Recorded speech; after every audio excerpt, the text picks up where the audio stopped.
Salut à tous et bienvenue sur cette nouvelle vidéo. Vous êtes amené à répondre à des demandes d'assistance de vos clients ou collègues et votre écran est saturé de post-it de toutes les tailles et de toutes les couleurs? La solution, c'est peut-être OSTicket. Avec cette application, vous allez pouvoir gérer les demandes d'assistance ou les incidents de manière organisée et automatisée. Et peu importe que ces demandes vous parviennent par email, depuis un formulaire web ou par téléphone, c'est vous qui allez en décider selon votre disponibilité et le niveau de service que vous souhaitez apporter. On va se rendre sur le site d'OSTicket et télécharger l'application.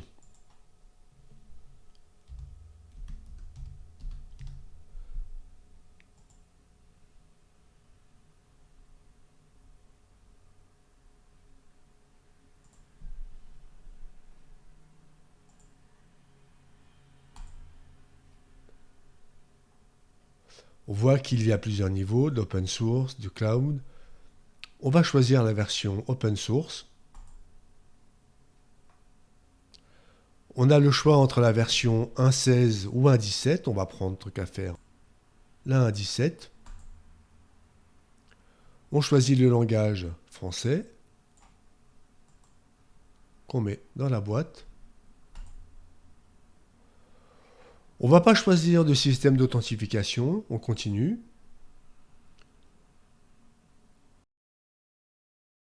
Et le téléchargement a démarré.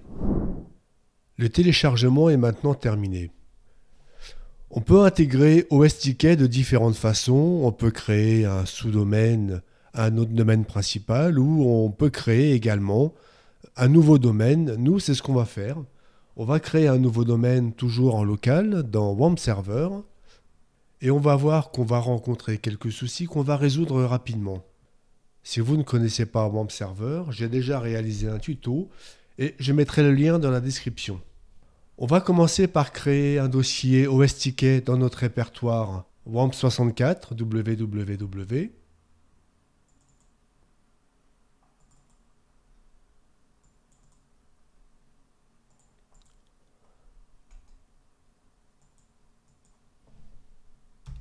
OSTicket et on va marquer le numéro de la version qui doit être la 117. Et comme d'habitude, on va créer un virtual host après avoir ouvert mon serveur.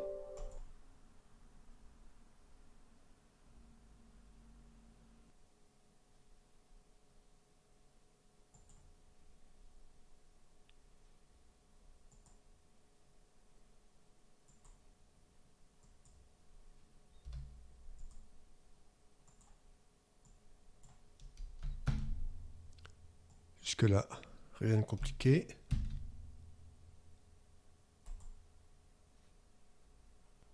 On redémarre les DNS.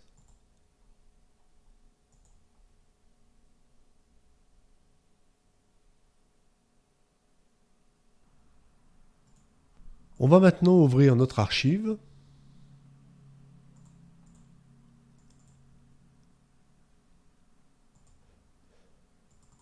Et copier le contenu de notre dossier upload dans notre répertoire OSTicket.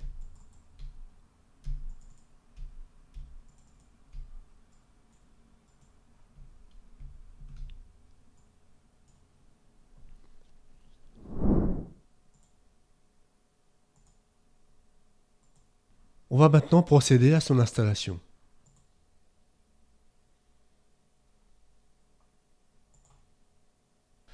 Et on peut voir qu'on a plusieurs messages d'erreur. Ces erreurs sont liées à la version de PHP qu'on a utilisée par défaut dans WAMP Server. On va résoudre ça facilement en prenant une version antérieure.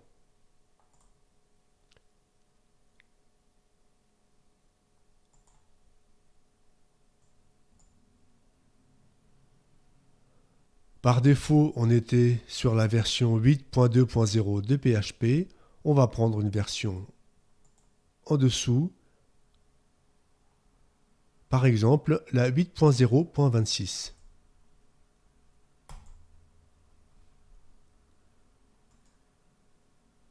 On redémarre le DNS.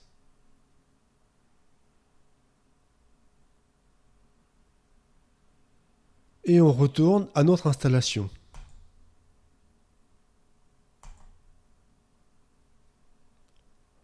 On peut voir qu'il nous manque une extension PHP, mais c'est pas bien grave, on peut continuer sans souci.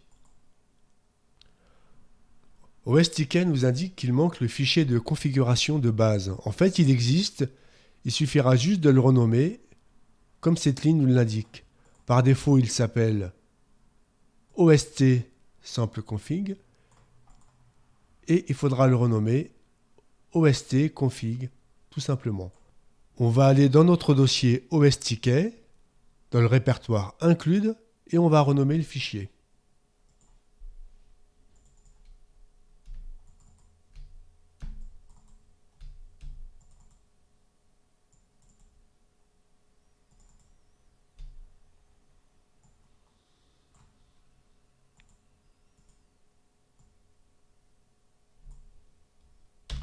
On supprime ça. Et on retourne sur l'installation. Là, il nous demande de remplir différents champs. On va avoir besoin de 2 adresses mail différentes. Une adresse mail pour l'admin et une adresse mail pour l'helpdesk.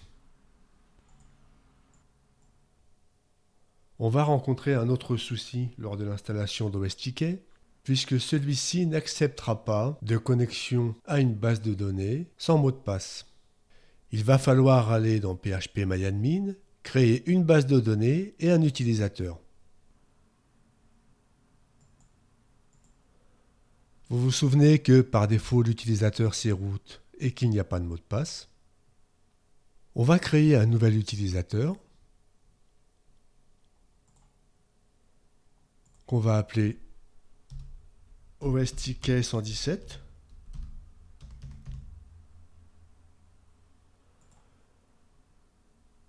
Le mot de passe, on va choisir le même.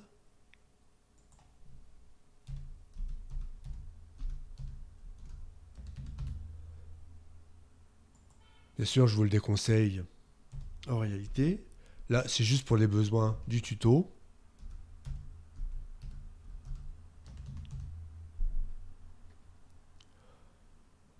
On va créer une base de données portant son nom. Et on exécute.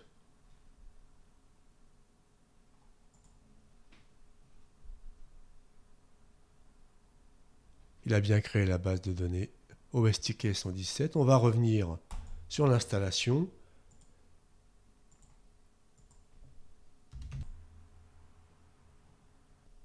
On a validé le formulaire et là on arrive sur une nouvelle fenêtre. Là il nous demande de changer la permission du fichier qu'on a modifié tout à l'heure qui est le fichier hostconfig. Il nous demande de chmoder à 0644 en nous indiquant comment on doit faire. Et en dessous, il nous indique les différentes URL dont on va avoir besoin pour faire fonctionner OSTK. Je vous conseille de noter les liens ou de faire une copie d'écran. On va voir comment se présente notre application côté client.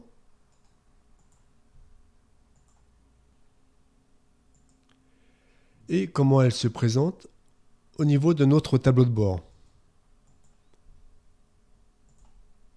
On est donc sur l'admin et là il nous demande de supprimer le répertoire setup. On va tout de suite le faire.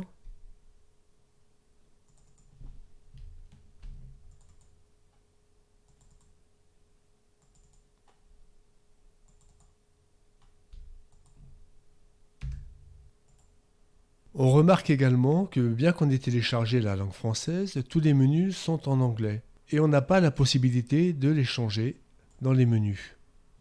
En fait, il va falloir retourner dans le fichier qu'on a téléchargé. On va ouvrir à nouveau l'archive, extraire ce fichier de langue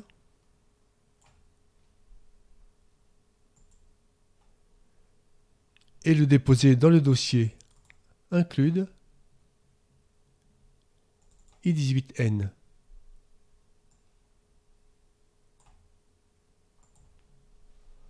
On va revenir sur notre application.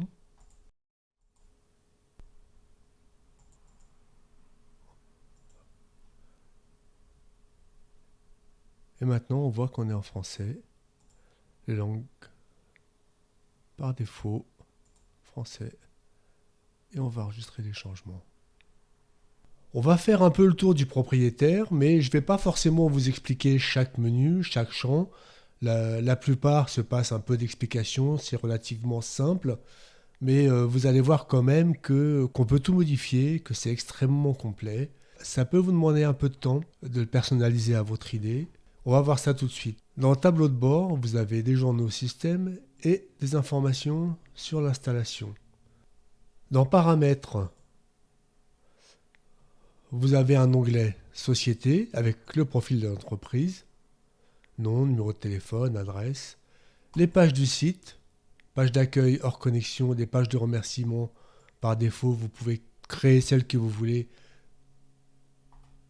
ou utiliser celle par défaut. Vous avez la possibilité de changer les logos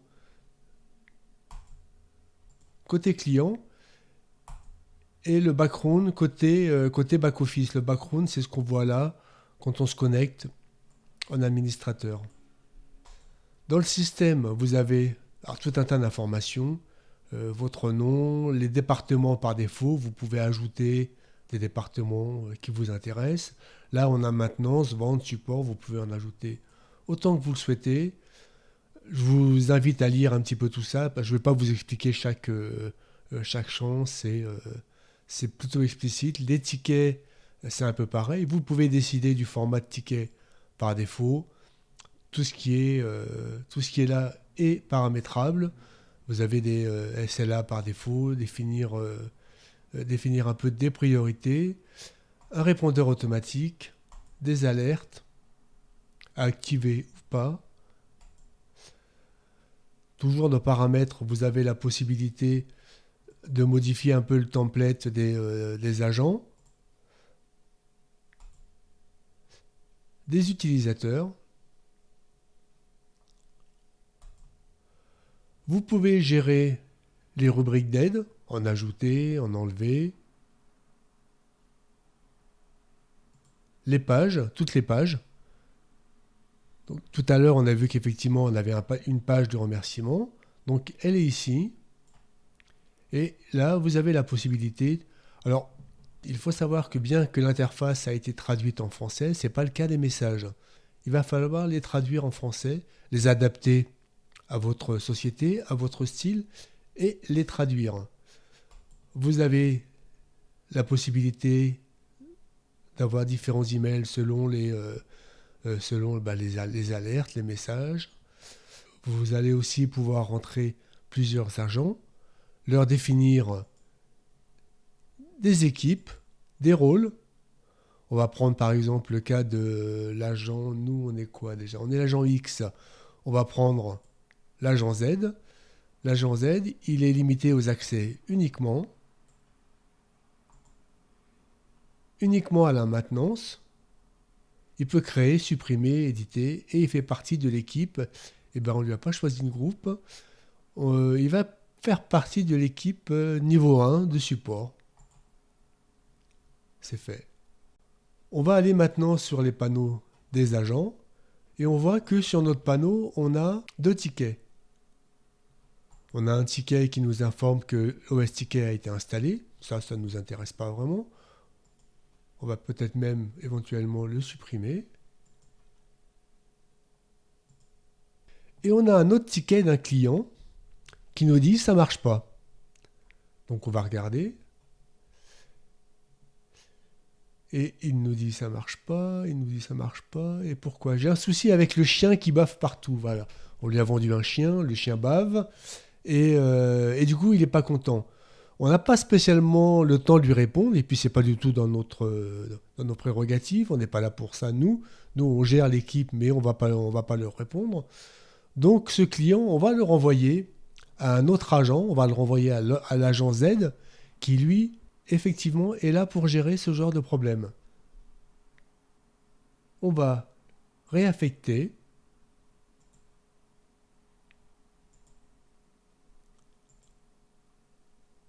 À l'agent Z, et on lui dit fais ton job, et on lui assigne.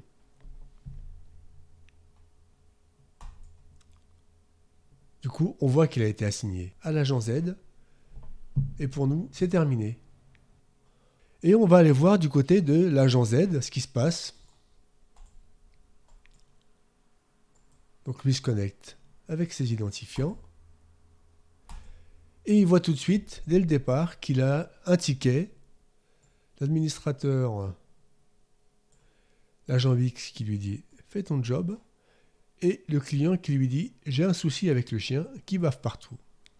Donc on va pouvoir lui faire une réponse. La réponse que vous voulez, on s'en moque un petit peu, hein. Et on va répondre au message. Voilà, donc vous avez un petit peu compris le principe. Je pense que on a tous déjà eu plus ou moins affaire à ce genre de logiciel. Celui-là est encore une fois très complet. Alors, on n'a pas vu le côté client, mais le côté client reste plutôt classique. On peut personnaliser la page, on peut personnaliser bien sûr le message, la façon dont ça se présente. On va créer un nouveau ticket dans lequel on va rentrer notre adresse, éventuellement le numéro de téléphone, la rubrique d'aide. Encore une fois, les rubriques sont personnalisables. Le sujet, le message. Encore une fois, vous avez la possibilité de traduire tous les textes en français, donc ne vous gênez pas. Ça risque de prendre un peu de temps selon ce que vous voulez faire, mais au final, ce sera quand même beaucoup plus pratique. Je ne vous ai pas fait voir les systèmes d'envoi d'email et de réception, puisque sur WAMP Server, j'ai un petit souci, je ne peux pas ni recevoir ni envoyer d'email. Mais sur n'importe quel autre serveur, ça marchera très bien. Il y a beaucoup de choses qu'on n'a pas vues, comme la possibilité de personnaliser les pages, les messages, tout ce qui est normalement en anglais, mais qu'on pourra personnaliser comme on le souhaite nous-mêmes. Il y a aussi des possibilités d'intégration avec les mots de passe des clients. On l'a vu au moment où on a téléchargé le logiciel. Donc il reste encore plein de choses à découvrir. Et je ne doute pas que vous le ferez au fur et à mesure si vous avez besoin d'utiliser ce logiciel. C'est donc la fin de ce tuto et je vous dis à très bientôt pour une nouvelle vidéo.